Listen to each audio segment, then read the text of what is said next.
우리나라 제1의 기업 중에 한 기업이 삼성그룹입니다. 이 삼성그룹을 창업한 고 이병철 회장에 대한 여러 이야기가 있어요.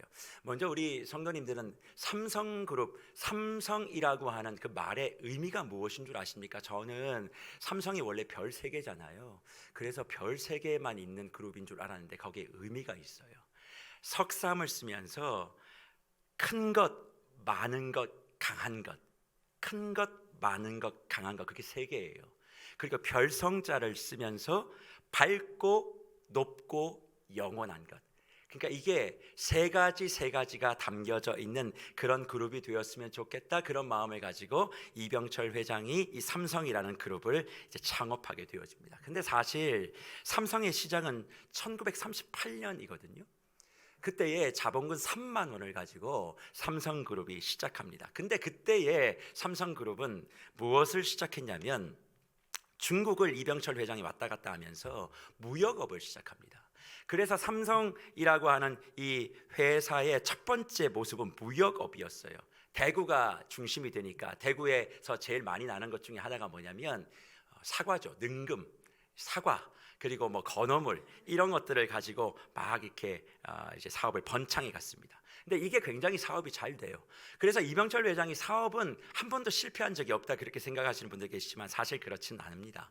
원래 이 삼성그룹은 처음 시작이 정미사업 그리고 운수업을 시작하는데 아주 패배 중에 패배를 맛보게 됩니다. 그런데 1938년에 이 삼성산회, 건어물과 또 사과 이런 것들을 중국에 팔아가는 무역업을 통해서 굉장한 어떤 기반을 만들게 되어집니다. 그러니까 무역업으로 시작했던 이 회사가 지금은 전자 반도체 이런 것의 굴지의 글로벌 회사가 되었다는 것이지요.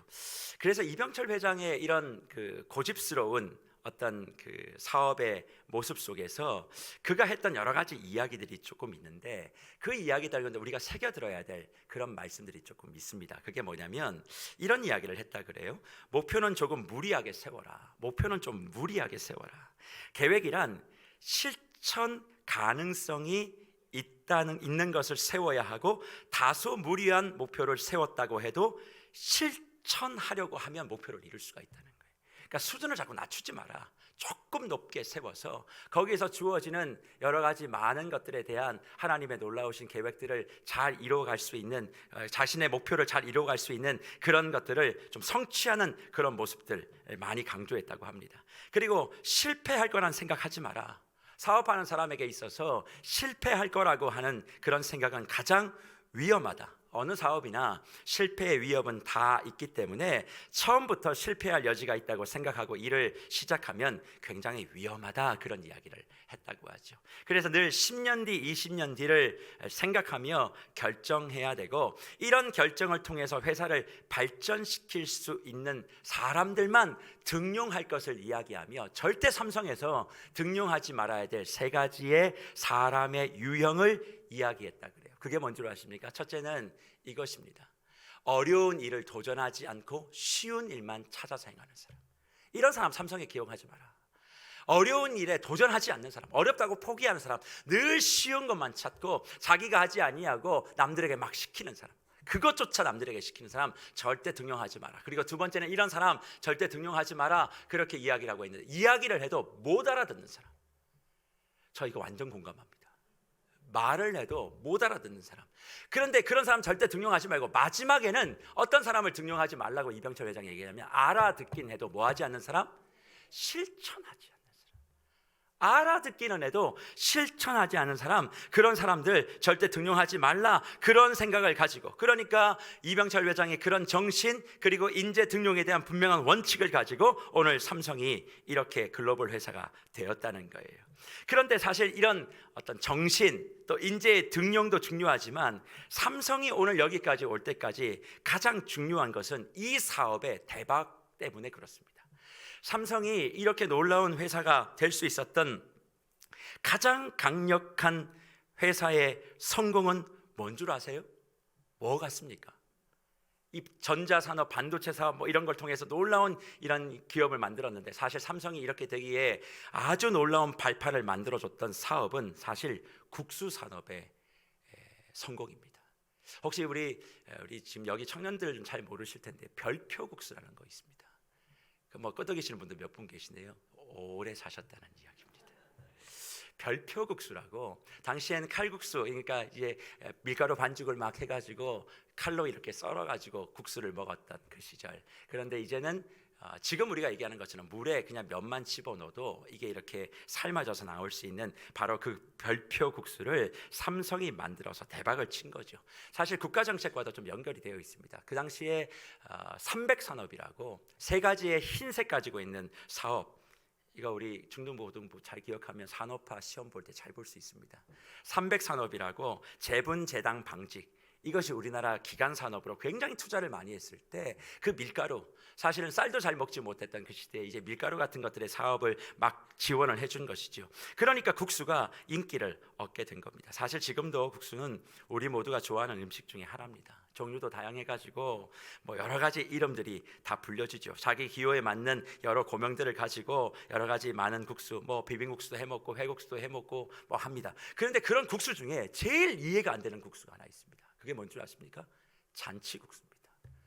전 도대체 잔치국수를 먹을 때마다 이게 왜 잔치국수인지를 잘 모르겠는 거예요. 뻔하잖아요. 지금은 멸치 국물에다가 뭐 다시다 이런 거 좀 넣어가지고, 그리고 거기다가 이렇게 뭐 면 삶아가지고 김 좀 뿌려주고 파 좀 넣고 뭐 그렇게 해가지고 뭐 양념장 부어가지고 먹는, 그게 왜 도대체 잔치국수냐. 그런데 이 잔치국수의 유래를 쭉 살펴보니까 이 잔치국수라고 하는 이름이 붙여졌던 건, 예전에는 이 국수가 결혼식, 생일, 환갑, 소위 말하면 가정에 잔치가 있는 날에 먹었던 국수이기 때문에 이름이 잔치국수라는 거죠. 왜 잔치 때 그런 국수를 먹었느냐? 면발 때문에 그렇습니다. 아시죠? 장수를 이야기하는 것이니까. 그리고 밀가루도 귀했던 그날, 그 시절 잔칫날만 먹을 수 있었던 음식, 지금은 멸치 육수입니다만 그 당시에는 고기 육수를 내서 많은 어른들이 잔칫날 먹었던 국수다고 해서 귀한 음식이다, 그래서 잔치국수다, 그렇게 먹고 지금도 잔칫날 국수를 먹는 그런 유래는 남아 있는 것 같습니다. 예수님의 공생애를 시작하며 요한복음을 한번 생각해 보십시오. 우리에겐 국수입니다만 예수님의 잔칫날엔 포도주입니다. 포도주가 있어야 잔치인 거예요. 우리에게 잔치가 국수가 있어야 되듯 이스라엘에게는 포도주가 있어야 잔치가 되는 것입니다.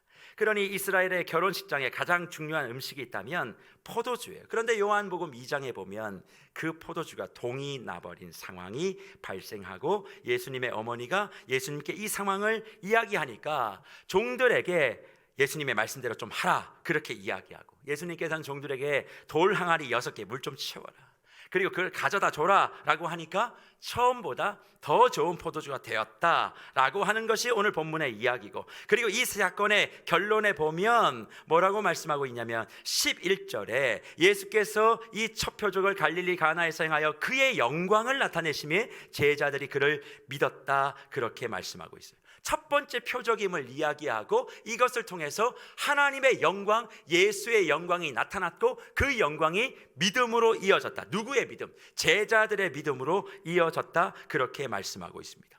도대체 이 일이 어떻게 예수의 영광을 나타낸 일일까요? 단순히 물리적인 기적, 이 세상의 자연 법칙에서 일어날 수 없는 그런 기적이기 때문에 예수의 영광이 나타났다라고 할 수 있을까요? 그것도 맞습니다. 기적이 나타나면 주님께서 주시는 영광이라고 우리는 이해할 수 있죠. 하지만 이 말씀을 좀 더 묵상하다 보면 예수 그리스도가 우리 인생의 영광이 될 수밖에 없는 두 가지 이유를 저는 기적의 사건이 아니라 이 사건 속에 숨겨진 모습 속에서 발견하게 됩니다. 도대체 가나안 혼인잔치에 물이 변하여 포도주 되어 하나님께서 보여주신 영광의 첫 표적, 이것이 우리의 삶 속에 적용되어진다면 도대체 우리의 삶도 어떻게 하나님의 영광이 나타날 수 있는 인생이 될 수 있는가? 기적일까요? 아닙니다. 예수 그리스도를 믿음으로 말미암아 우리의 삶이 어려움 가운데서도 영광스러운 삶을 살 수 있는 첫 번째 이유는 바로 예수님이 우리 인생의 중심을 잡아주시기 때문에 그렇습니다. 예수님이 문제 가득한 우리 인생의 중심을 잡아주시는 거예요. 그것 때문에 생명수 예수 그리스도께서 우리의 인생에 놀라운 영광이 되어 주신다는 것입니다. 이 말이 무슨 말입니까? 결혼식에 음식 준비는 기본이죠. 어느 정도 그 사람들, 마을의 숫자들, 성향들 다 파악하고 음식을 준비하게 되어 있습니다. 그런데 오늘 결혼식장에 문제가 발생합니다. 무슨 문제요? 포도주가 부족하게 된 거예요. 포도주가 부족한 거예요. 분명 준비를 안 한 게 아닙니다. 준비를 했음에도 불구하고 그런 상황들이 발생하니까 사람들이 어떤 일이 벌어진가요? 당황하기 시작하는 거예요. 저는 이 모습 속에 우리의 인생을 보게 됩니다. 준비하고 준비해도 늘 구멍이 나는 게 인생이에요. 나는 힘을 다해서 준비하고 계획하고 다 모든 것들에 대한 플랜 B, C, D까지 다 만들어 뒀는데 안 돼요. 그러니까 마음이 지치는 거예요. 뭔가 완벽하게 이번에 문제가 없을 것 같은데 자꾸 인생이 기우뚱 하게 되는 그런 모습을 볼 때 삶이 지치는 거예요. 그래서 저는 가끔 제 인생이 팽이 같아 보여요. 매일 24시간 돌아야 돼. 가장으로서 쓰러지면 또 안 돼. 담임 목사로서 무너져서도 안 돼. 계속 돌아야 돼요. 그리고 좀 도는 게 어설프다 그러면 채찍 들고 때려요. 더 돌라고. 뭔가 좀 기도가 좀 부족한 것 같으면 성도들이 요 눈으로 채찍을 봐요. 뭔가 힘들다 이런 생각하지 않아요. 말씀이 뭔가 은혜가 되지 않는 것 같으면 우리 목사님 좀 힘드신가 보다 이런 생각 절대 안 하고 일주일 내내 뭐 한 거야. 그러면서 이따만한 채찍을 갖고 계속 돌리는 거예요. 쉬지 말고 돌으라는 거지. 계속 돌으라는 거지. 팽팽팽팽. 그 돌면은 그렇게 막 돌면 그걸 막 좋아하진 않아요. 그걸 당연하게 여기기 시작하는 거예요. 그러니까 나의 인생은 진짜 팽이 같다. 어디 가서도, 직장 가서도, 가정 가서도, 교회 와서도 계속 돌아야 돼. 조금만 기우뚱하면 뭔가 잘못 사는 것 같아. 그러니까 넘어지지 않으려고 열심히 하는 거죠. 근데요, 팽이가 넘어지지 않으려면 뭐 해야 되는가? 중심이 바로 딱 잡혀 있어요. 어떤 상황 속에도 중심만 딱 잡혀 있으면 무슨 말입니까? 우리의 인생에 문제가 생길 때 쓰러지지 않는 유일한 방법은요, 빨리 도는 게 아니라 중심을 딱 잡고 서 있는 거예요. 중심만 제대로 잡고 서 있으면 우리 인생이 무너지지 않는다. 그렇게 우리는 알 수 있게 되는 거죠. 그렇습니다. 그분이 우리 인생의 영광으로 나타날 수 있는 그 모습은 다른 게 아니에요. 우리의 삶에 없는 것을 있게 하시는 그런 기적도 우리의 삶에 영광되게 만들어 주실 수 있겠습니다만, 우리 인생의 고비 가운데, 힘들고 어려운 순간순간 가운데 내가 준비한다고 준비했음에도 불구하고 내가 예측하지 못한 그 일이 벌어졌을 때 내가 무너지지 않고 쓰러지지 않는 유일한 이유, 바로 문제 가득한 나의 인생에 예수님이 중심을 잡아주시는 분이기 때문에 그분이 내 인생에 영광되는 거예요. 그러니까 내 삶에 기적과도 같은 일이 벌어지지 않아도 예수가 내 삶 가운데 함께 하시면 그 삶이 바로 주님이 영광 받아주시고 주의 영광이 되는 인생인 줄 믿으시기를 축복합니다. 아무리 내가 모든 걸 준비한다고 할지라도 중심이 없는 인생, 예수 그리스도가 내 삶의 중심이 되지 않는 그런 인생은 대단한 일을 한다고 해도 쓰러지고 넘어질 수밖에 없는 거죠. 그러니까 내 인생의 규모의 크고 작음의 문제가 아닙니다. 팽이가 크다고 해서 못 도는 거 아니고 팽이가 작다고 해서 넘어지는 것도 아니에요. 중요한 건 중심이 어떻게 잡혀 있는 거예요. 저와 여러분의 인생의 중심에 예수 그리스도가 분명하게 자리하는 은혜가 있기를 간절히 축복합니다. 아무것도 없어도 이미 끝이 나고 이미 멈춰져야 함에도 나의 인생이 잘 돌아갈 수밖에 없는 이유는 내 삶의 중심이 예수 그리스도이기 때문에 그렇고, 예수 그리스도가 나와 함께하면 내가 걸어가는 모든 걸음들은 다 하나님의 영광을 나타나는 인생이 되는 줄 믿습니다. 그러니 내가 주님께 영광이 되고 싶습니다. 그럴 때 우리 늘 아이들을 위해서 기도하잖아요. 뭡니까? 주님, 우리 아이가 이거 잘 되면 주님께 영광입니다. 이거 잘 되면 하나님 영광 받으실 수 있습니다. 이 아이들, 이 문제, 이 사업 다 주님께 영광입니다. 그렇게 얘기하는 건 뭐예요? 제가 서두에 얘기했던 것처럼 기적을 통해서 기적 같은 믿음을 바라는 마음이에요. 그러나 진짜 하나님께 영광 돌리는 건 뭔지 아십니까? 어떠한 문제와 상황을 만나도 내 중심축은, 내 인생 패기의 중심축은 예수 그리스도입니다. 그것만 내가 분명히 붙잡고 나아가면 나의 삶은 내가 뜻한 바를 다 이루지 못해도 이미 하나님께 영광되어지고 주의 영광이 비추어지는 그런 사람인 줄 믿고 문제 가득한 저와 여러분의 지금의 삶의 중심을 예수 그리스도로 담아내시는 은혜가 있기를 간절히 축복합니다. 그리고 예수 그리스도께서 우리의 삶의 영광으로 나타날 수 있는 두 번째 이유는 바로 이것 때문입니다. 예수님은 문제 가득한 우리 인생을 잔치로 끝맺어 주시기 때문에 그래요. 문제 가득한 우리 인생을 뭘로 끝맺어 주신다고요? 잔치로 끝맺어 주신다고요. 우리는 주님을 묵상할 때 그분의 고난을 많이 생각합니다. 나를 위해 피 흘려 죽으시고 고초당하신 그 사건 맞지요? 하지만 예수님께서 우리를 위해 고난과 고초를 받으신 건 맞는 얘기입니다. 그러나 진짜 고난은 하늘 영광 버리시고 나의 모습과 동일하게 이 땅에 오셨다는 거예요. 그러니까 그분의 인생은 내가 지금 경험하고 있는 모든 것들 다 경험하신 분, 첫째로서 맞이로서 모든 가정의 일들을 다 돌봐야 됐습니다. 요셉 아버지 요셉이 일찍 주의 품에 안기고 난 다음에 가정의 모든 일들을 혼자 소년 가장으로서의 역할들을 감당하셨던 것이 바로 우리 주님이시죠. 그리고 본격적인 모든 구원의 사역을 시작하면서 여러 가지 인생에 있어서 가장 어렵고 힘들었던 지난 시간들을 왜 예수님께서 다 잊어버리셨겠습니까? 그것 위에 공생애가 시작된 것 아닙니까? 그런데 요한복음의 공생애의 첫 시작은 뭐였습니까? 잔치였습니다. 결혼식이었습니다.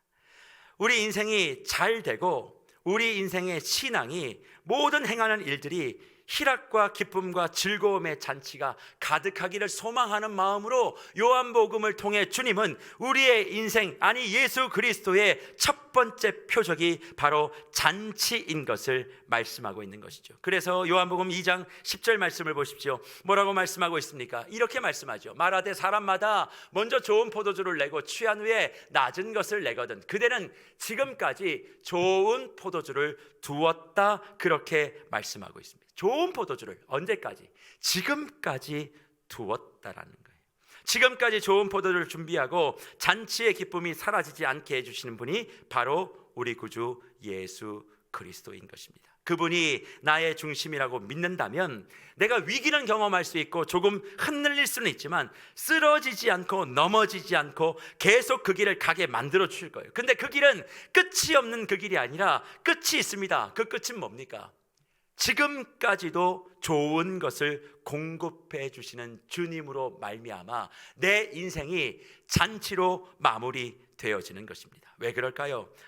주님은 우리의 인생이 고난과 고통으로 마무리되기를 원치 않기 때문에 그런 것입니다. 주님은 저와 여러분의 삶이 힘들고 어려운 것으로 끝나기를 원치 않으세요. 그러니 공생애를 시작하시며 저와 여러분의 인생을 딱 규정하신 거죠. 뭐죠? 너의 인생은, 나와 함께하는 인생은, 예수가 중심인 인생은 잔치 인생이라는 거예요. 기쁨의 인생이라는 거예요. 힘들고 어려움이 있어도 너의 삶은 잔치가 될 거야. 초상집이 아니라 잔치집이 될 거야. 그런 인생을 나와 함께 걸어갈 거야. 단 조건이 있죠. 뭡니까? 예수가 너의 인생의 중심이 된 인생만이 잔치 인생이 될 것이다. 그렇게 말씀하고 있는 겁니다. 저는 그런 은혜가 저와 여러분의 삶 가운데 있기를 간절히 축복합니다. 나의 인생은 하나님이 이미 정하셨다고 선포하세요. 주님이 내 인생을 잔치 인생으로 이미 선언하시고 출발해 주셨다. 하나님이 나를 택하시고 나를 구원받는 주의 자녀로 삼으시고 난 다음엔 이 나의 길은 뭐예요? 가는 길은 뭐예요? 고난길, 눈물의 길, 사망의 길이 아니라 어떤 길이라고요? 잔치의 길이라고 하는 것을 분명히 기억하시고 뭐만 붙잡으면, 예수가 내 인생의 중심 된다는 것만 분명히 붙잡으면 저와 여러분의 끝은 잔치 인생이 되는 줄 믿습니다. 그래서 저와 여러분은 희락과 기쁨을 소유하고 살아가는 사람들이에요. 지금은 힘들고 어려워요. 그러나 중심에 예수를 딱 두세요. 그러면 저와 여러분의 인생의 그 끝은, 마지막은 뭐다? 잔치다. 잔치다. 하나님께서 내게 축제를 주시는 거예요. 인생의 길이 고단하고 어렵지만 예수를 중심으로 삼고 살아가면 내 인생은 고단한 인생길이 아니라 잔치의 인생길, 기쁨의 인생길, 희락의 인생길. 그러니까 삶의 터전에서 마음대로 뭔가 되지 않을 때 짜증내지 말고 다시 한번 내 중심에 예수 그리스도를 모십니다. 예수 그리스도가 내 인생의 주인 되심을 내가 믿습니다. 고백하며 흔들리는 마음을 딱 잡으면 내 인생은 어디를 향해 직행하게 되어 있는 거예요? 잔치의 인생으로 직행하고 그 방향을 잃어버리지 않고 가게 되어 있는 것입니다. 그런데 이 잔치의 인생을 살아가고 있는 많은 그리스도인들 가운데서 이 잔치의 인생이 아니라 초상집 인생을 살아가는 이 사람들이 굉장히 많이 보여요. 왜 그럴까요? 예수가 중심되지 않고 자기 자신이 중심이 되니까 잔치의 인생이 아니라 초상집 인생을 살게 되는 것입니다. 그 대표적인 사람이 누굴까요? 저는 에스더에서에 등장하고 있는 아수에로 왕이라고 생각합니다. 에스더서 1장 3절과 4절을 한번 보시겠습니까? 무슨 일이 벌어집니까? 여기도 잔치가 있습니다. 왕위에 있은 지 3년에 그의 모든 지방관과 신하들을 위하여 잔치를 베푸니 바사와 메대의 장수와 각 지방의 귀족과 지방관들이 다 왕 앞에 있는지라. 왕이 여러 날, 그 180일 동안, 그러니까 6개월 동안 매일 잔치한 거예요. 그의 영화로운 나라의 부함과 위엄의 혁혁함을 나타냅니다. 6개월 동안 잔치했는데 중심은 뭐예요? 아하수에로 왕의 그런 능력, 그런 부함, 그런 위대한 지도력, 이런 것들을 높이는 그런 잔치가 6개월 동안 매일 반복되었다는 겁니다. 근데 아하수에로 왕만 그랬느냐? 에스더서 1장 9절 이하의 말씀에 보니까 와스디라고 그의 왕후도 매일 잔치를 베풀게 됩니다. 그러니까 왕과 왕후가 정신없이 잔치를 베푸는데 그 잔치의 중심에는 누가 있어요? 왕과 왕후가 있는 거예요. 자기 공로, 자기 과시, 자기 미모 이런 것들을 막 다 내는 그런 잔치를 하지 않았겠습니까? 그러니까 이런 자기 잘남, 자기 중심의 잔치를 이어가는 사이에 아하수에로 왕이 와스디에게 좀 와보라 그렇게 얘기를 하는 거예요. 근데 와스디가 어떻게 합니까? 가기 싫다 그럽니다. 다 자기들이 잘났어요. 그러니까 무슨 일이 벌어지니까 에스더서 1장 12절에 이 아하수에로 왕이 진노합니다. 분을 폭발하기 시작하고 마음속에 불이 붙었다 그렇게 얘기하면서 와스디 왕후를 그냥 궁 밖으로 쫓아내버립니다. 무슨 이야기를 보여줄까요? 잔칫날에 마음이 불이 붙고 분노하고 소리를 지르고 그리고 또 누군가를 내어 쫓고 망가뜨리고 그런 일들이 어느 날 벌어져요? 잔칫날. 근데 그 잔치는 어떤 잔치? 자기가 중심이 되어지는 잔치. 이것이 무엇을 이야기하고 있겠습니까? 자기 자신이 인생의 중심이 되며 자기가 인생의 영광이 된 사람의 모습이 바로 이거예요. 우리가 예수 그리스도의 고난과 부활을 가슴에 머금고 생명수 되시는 성령의 충만함을 경험한 사람은 예수 그리스도의 중심의 삶을 통하여 예수가 주시는 잔치의 기쁨을 가지고 살아가는 사람들인데, 많은 이들이 예수 그리스도를 입술로 고백한다고 하면서 여전히 자기가 중심이 되어지니까 잔치의 길을 주님께서 펼쳐놓아도 거기에 뭐가 벌어져요? 분노, 자기 과시, 허영, 누군가를 살리는 것이 아니라 누군가를 죽이는 것. 주님은 우리의 인생을 잔치 인생으로 만들어놨는데 그 인생을 망가뜨리며 초상의 인생으로 가고 있는 그리스도인들이 의외로 많이 있다는 것입니다. 그러니 부활의 십자가를 앞에 놓고 생명수로 적셔진 저와 여러분들이라면 오늘 이 시간 두 가지를 딱 기억하셔야 돼요. 그게 뭐겠습니까? 주님, 내 삶이 힘들고 어렵지만 내 삶의 주인은 예수 그리스도밖에 없습니다. 예수 그리스도가 내 삶의 중심만 되어준다면, 내가 이것만 붙들고 간다면 내 인생 절대로 무너지지 않고 무너지는 것을 넘어 내 인생 기쁨과 희락과 잔치를 늘 누릴 수 있습니다. 이것에 대한 분명한 믿음을 고백해야 되는 것이고, 또 하나는 뭐겠습니까? 주님이 중심이 되어주시니까 내 마음에 분노, 내 마음에 즉흥적인 내 마음대로 하고 싶은 거, 허영, 이런 것들 하지 않습니다. 그러니까 나만 그렇게 사는 것이 아니라 누군가의 인생도 잔치의 인생으로 내가 만들 수 있습니다. 누군가 인생을 초상집 만드는 거 아니에요. 보세요, 아하수에로 왕이 와스디를 내어 쫓아버립니다. 얼마나 이게 당황스럽겠어요. 나만 잔치의 인생을 벌이는 것이 아니라 누군가의 인생도 잔치의 인생으로 만들어내는 그런 놀라운 은혜를 하나님께서 허락해 주시고, 그것이 바로 예수의 영광이 함께하는 인생인 것을 기억하시는 저와 여러분들이 되시기를 간절히 축복합니다. 그래서 저는 오늘 말씀을, 또 고난주간 전체의 말씀을 이렇게 정리해 보고 싶습니다. 생명수 성령의 은혜로 적셔지고 에스겔로 통해서 뿜어나왔던 진리의 샘, 은혜의 보좌로부터 부어지는 은혜의 폭포수, 그 사이에 물동이를 던져놓고 냉수 한 그릇을 들고 하나님께서 우리에게 주신 동쪽을 향해서 끊임없이 달려나가는 우리의 인생은, 기억하십시오, 고난의 인생, 어려움의 인생, 고통의 인생이 아니라 어떤 인생이라고요? 잔치의 인생인 겁니다. 선언하십시오. 내 인생은 잔치의 인생이라고. 내 인생이 지금 힘들고 어려운 몇 가지 일들 때문에 초상의 인생이 아니라 나는 잔치의 인생을 사는 것이다. 그런데 이 잔치를 더 멋지게, 더 힘있게 누리기 위해서는 뭘 해야 돼요? 더 좋은 음식을 갖다 놓고 더 뭔가 좋은 것을 내가 소유하고 일들이 기적과도 같이 펼쳐지는 것이 아니라 예수 그리스도의 그 놀라우신 은혜를 내 삶의 중심으로 딱 세우는 거예요. 예수님만이 내 인생의 주인 되십니다. 중심입니다. 그것을 고백하며 나아가면 모든 게 없어도 우리 인생 잘 돌아갈 거예요. 우리 교회가 예수 중심, 예수 그리스도의 중심으로 떡하니 버티고 서 있기만 하면 저는 기도합니다. 우리가 다 못해도 누군가가 다 일을 만들어서 우리 교회로 가지고 올 거예요. 내 머리가 별로 안 좋기 때문에 머리 좋은 사람을 시키든지, 내가 가진 게 별로 없으니까 가진 게 많은 사람을 보내주시든지, 하여튼 우리 교회가 왜 가만히 있는지 이해를 하지 못하겠다고 그러면서 이것저것을 자기들이 다 만들어 놓고 허락만 해주십시오. 성도님들 동의만 좀 받아주십시오. 기도만 좀 해주십시오. 일은 저희가 다 하겠습니다. 아멘 좀 해보시죠. 일은 저희가 다 하겠습니다. 그렇게 마음을 가지고 우리에게 나오는 그런 일들이 우리에게 분명히 있게 될 줄 믿습니다. 그러니까 우리는 뭐만 하면 돼요? 예수 중심으로 예배하고, 예수 중심으로 기도하고, 예수 중심으로 다락방하고, 예수 중심으로 우리의 말과 행동과 행실을 딱 가지고 살아가면 그 삶이 뭐예요? 예수 영광의 삶이에요. 자꾸 뭔가 내가 가지고 있는 걸 드러내가지고 자꾸 이게 예수께 영광, 다 거짓말이에요. 그거 얘기하면서 뭐 하는 거예요? 자랑하는 거예요. 그러니까 제가 요즘에는 뭐 말하는 게 되게 힘들어요. 저는 그냥 편안하게 얘기했는데 어느 분이 저한테 은근히 자랑하네 그러면 그런 거 아닌데, 나 진짜 내가 있는, 그래서 제가 결심했어요. 아무 말도 하지 않으리라. 얼마나 재미가 없어요. 말도 못해요 우리는. 정말 근데 가만히 생각해보면 그 말이 또 틀린 게 아니에요. 결국에 내가 뭔가를 해냈다는 걸 얘기하기 시작하는 순간 나도 모르게 나를 자랑하고 있는 거예요. 우린 누구만 자랑해야 돼요? 예수님만. 그러려면 내 삶의 중심이 아무것도 없어도 주님만 있습니다. 여기에만 교회가 집중하고 은혜의 대장정에 남아있는 5년, 4년 한 반 정도를 힘있게 달려가면 주님께서 우리 교회에 잔치의 날을 허락해 주실 줄 믿습니다.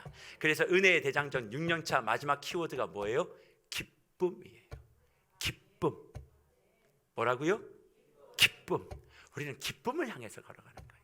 기억하고 기대하고 기도하고 그리고 기다리고 기적을 통해서 기쁨으로 가는 6기, 이걸 우리가 지금 가고 있는 거 아니에요.